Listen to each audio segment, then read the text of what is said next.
এরকম দোকান ঢাকা শহর বিভিন্ন জায়গায় দেখে থাকবেন যে তারা সবকিছু মিক্সিং করে একটা ভর্তা তৈরি করে। এই ভর্তার ভিতরে তারা বিভিন্ন রকমের ফল দিয়ে থাকে, টক জাতীয় ফল, তারপর এর ভিতরে কলাও আছে, তারপরে বিভিন্ন প্রকার মশলা দিয়ে এটাকে এত সুস্বাদুভাবে টেস্টিফুল একটি আচার তৈরি করে যা খাইলেই বুঝতে পারবেন। বিশেষ করে মেয়েরা এটা বেশি পছন্দ করে, যেহেতু এখানে তেঁতুল দেওয়া থাকে, টক জাতীয় জিনিস দেওয়া থাকে।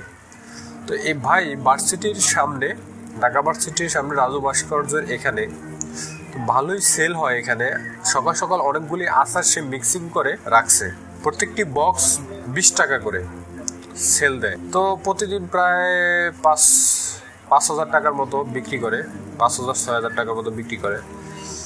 5,000 টাকার মতো যদি সে বিক্রি করে, মান্থলি তার কত টাকা বিক্রি হয় এবং এখানে কত টাকা তার প্রফিট থাকতে পারে আপনারাই বলুন। সে মান্থলি মিনিমাম 60,000-70,000 টাকার মতো ইনকাম করে।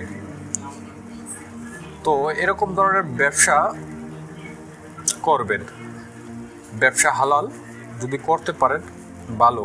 এখানে আপনি লাখ লাখ টাকা ইনকাম করেন, কেউ বাধা দিবে না, যেহেতু এটা আপনার ব্যবসা। আপনি যত শ্রম দিতে পারবেন, যত মেধা খরচ করতে পারবেন, তত এখানে ইনকাম। তো ভিডিওটি ভালো লাগলে একটি শেয়ার দিবেন।